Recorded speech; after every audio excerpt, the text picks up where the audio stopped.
And today I'm going to show you how I care for my sterling silver. Most of you know that sterling silver tarnishes over time, and sometimes it can tarnish really quickly. Now there are a few tips I have for you to make sure that your sterling silver stays pristine and sharp. The first one is to wear it. The more you wear the jewellery, the more that it will stay nice and shiny. The second one is to avoid using perfumes, deodorants and things close by them, especially like hairsprays. All of those chemicals will actually make it tarnish quicker. And the third one is to clean it. Now I'm going to show you how I'm going to clean some of my pendants here. Make sure that you don't put the detail into the water. Anything with like freshwater pearls, these ones will be fine because they're crystals, they're glass pearls, but freshwater pearls, they suck in all the water, they're quite porous, and you're actually going to damage the lustrous coating on the pearl.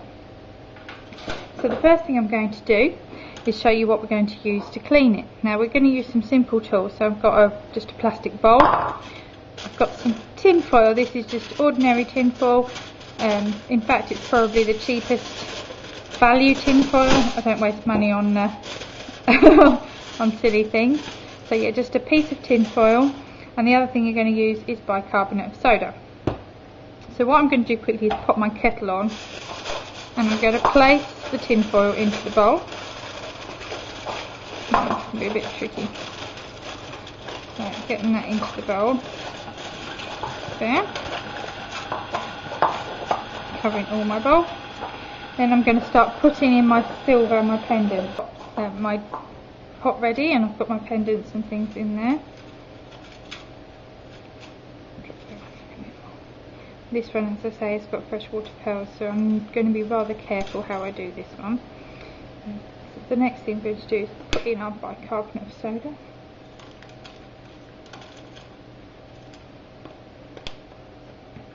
I'm going to grab it.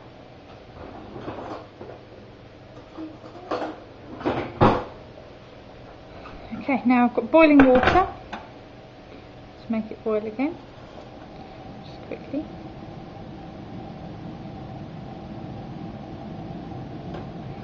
And here we go.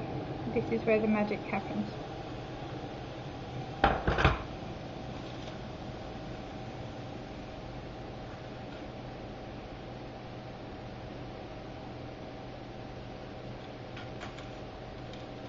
Now there is actually quite a nasty smell that comes off this. As you can see, the water, you don't want to breathe in the steam. It's pretty disgusting, but it just goes to show how tarnished it is. And it's something to do with the reaction between the hot water, the bicarb and the foil. A little bit of a swoosh.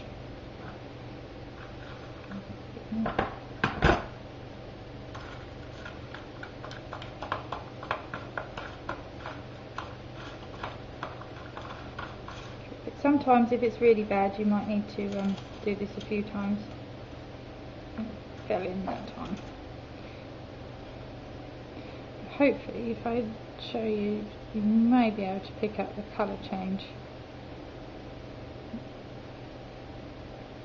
I don't think it's too obvious on that one, but it will be. Yeah, sometimes if it's very tarnished you might have to do this a few times.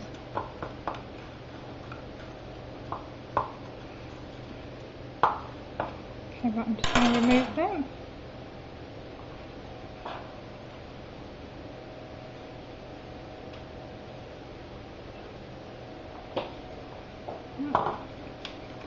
Just to demonstrate, you can probably see how clear. See the difference? It's quite tricky with chains, but chains again are very difficult to clean. So this is a perfect way to do that. As you can see, it's a much brighter colour. Most of the tarnish is gone. They're looking much cleaner. As you can see, the bicarb is quite mild on the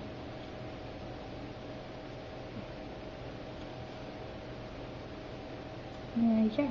Some nice shiny chains. You may need to rinse them through if you used a lot of bicarb. They're now nice and bright and good as new.